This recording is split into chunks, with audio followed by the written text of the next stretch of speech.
थेट दृश्य पाहतोय आझाद मैदानावरची।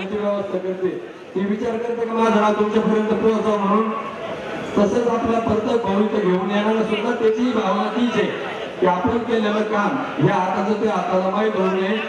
खूप जण आपल्याला सगळं देत आहे, पण ते कोणी नाव सुद्धा सांगत नाही। आपल्या बांधवांना सुद्धा नाव आपलं व्हावं याची कोणालाच काही अपेक्षा नाही। अशी मदत करणाऱ्या सर्व भावांचं, सर्व गावकऱ्यांचं, महाराष्ट्रातल्या सर्व क्षेत्रातल्या दानशूरांचं समाजाच्या वतीनं, दादाच्या वतीनं मनापासून आभार आहे।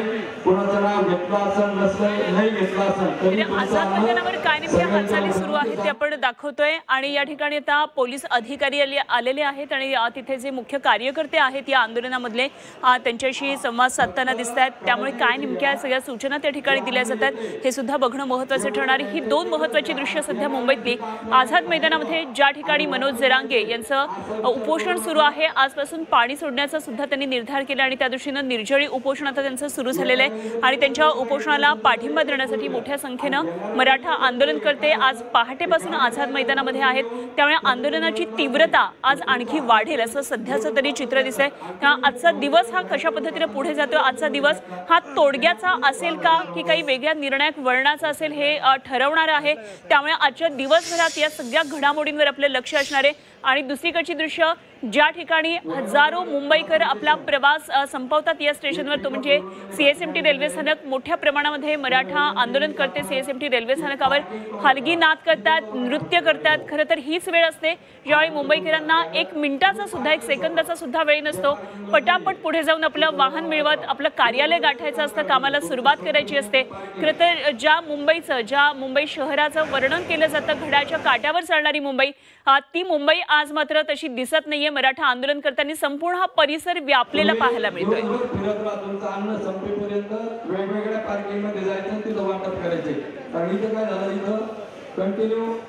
तर आझाद मैदानामध्ये सध्या पोलीस आलेले आहेत आणि तिथल्या आंदोलनकर्ते जे प्रमुख आहेत त्यांच्याबरोबर बोलतानाही दिसतात। आमचे प्रतिनिधी कपिल राऊत सध्या आझाद मैदानातल्या या सर्व घडामोडींवर लक्ष ठेवून आहेत। आपण थेट जाऊया कपिलकडे, जाणून घेऊया काय नेमक्या हालचाली सध्या आझाद मैदानावर दिसतात। कपिल, पोलीस काही वेळापूर्वी आले, काही सूचना देताना दिसल्या, काही संवाद साधताना दिसले, काय नेमक्या हालचाली आहेत या? मुक्काम पोस्ट कानाळा, परांडा, धाराशिव, बाटली, जेवण, पाणी, लाडू, बिस्किट, ठेचा हे सर्व जेवण मंडळीने आणलेले आहे। सर्वांना विनंती, कपिल माझा आवाज आपल्यापर्यंत पोहोचतोय। सध्या आझाद मैदानामध्ये हजारो मराठा आंदोलनकर्ते आलेले आहेत। काय नेमक्या सोयी सुविधा आहेत, स्पीकरवरून त्याची अनाउन्समेंट सुरू आहे, या संदर्भातल्या या ठिकाणी सूचना दिल्या जात आहेत। कारण हे आंदोलनकर्ते महाराष्ट्राच्या कानाकोपऱ्यातून, गावाखेड्यातून आलेले आहेत, त्यामुळे कशा पद्धतीनं सोय आहे या संदर्भातल्या सूचना त्या ठिकाणी। तर सध्या मंचावर मराठा आंदोलनकर्ते मनोज जरांगे पाटील विश्रांती घेत आहेत। आजपासून त्यांचं उपोषण सुरू आहे, कडक उपोषण त्यांचं सुरू झालेलं आहे।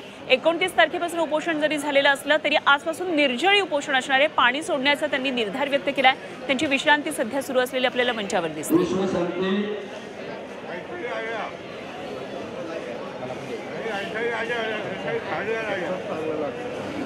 तर या सगळ्या परिस्थिती संदर्भात गृह राज्यमंत्री पंकज भोयर यांच्याशी संवाद साधलाय आमचे प्रतिनिधी अमर काणे यांनी। पाहूया। चौथा दिवस कसं पाहता, कारण की गेल्या 3 दिवसांमध्ये वीकेंड होता, त्यामुळे दक्षिण मुंबईला थोडी वर्दळ कमी होती, पण आज एकीकडे आंदोलक आणि मुंबईकर चाकरमानी दोघेही दिसतील आज रस्त्यावर। नाही, त्याच्यामुळेच आंदोलकांनी याचा विचार केला पाहिजे की आंदोलन करणं काही गैर नाही। लोकशाहीच्या मार्गातून आंदोलन आपल्या मागण्यांकरता आपल्या देशामध्ये होत असतं आणि ते केलं देखील पाहिजे।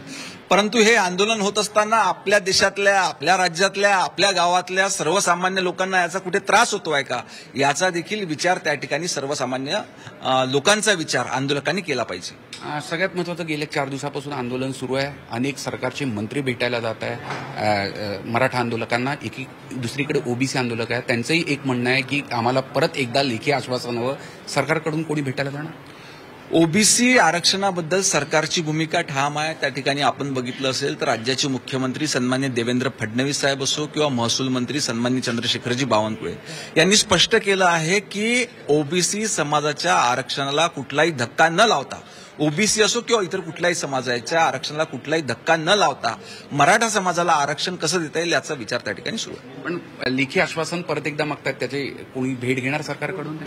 नाही, सरकार म्हणून निश्चितपणे भेट घेईल. सरकार निश्चितपणे त्यांच्यासोबत देखील चर्चा करणे. ओबीसी समाजामध्ये केवळ धास्ती आहे की मुंबईत सुरू असलेलं आंदोलन त्याच्यामुळे कुठंतरी ओबीसी समाजाच्या आरक्षणावर गदा येईल का, परंतु ओबीसी सोबत सरकार हे पूर्णपणे ठामपणे उभा आहे. मी स्वतः देखील त्या ठिकाणी ओबीसी समाजामधनं येतो आणि आदरणीय देवेंद्रच्या नेतृत्वामध्ये अनेक बहुजन समाजातले लोकप्रतिनिधी त्या ठिकाणी सरकारमध्ये काम करीत आहे.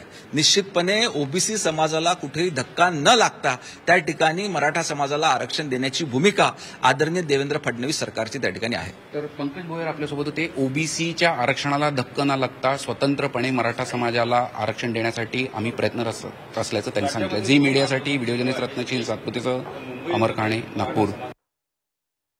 तर गृहराज्यमंत्री पंकज भोयर यांची ही प्रतिक्रिया आपण पाहत होतो. समाज बांधव हा संपूर्ण महाराष्ट्रातून या ठिकाणी आलाय, गावखेड्यातून आलेला आहे. मात्र त्याचबरोबर मुंबईकरांची सुद्धा कुठली गैरसोय होऊ नये या दृष्टीने आपण प्रयत्न केले पाहिजेत, अशा प्रकारे आवाहन त्यांनी केलेलं आहे.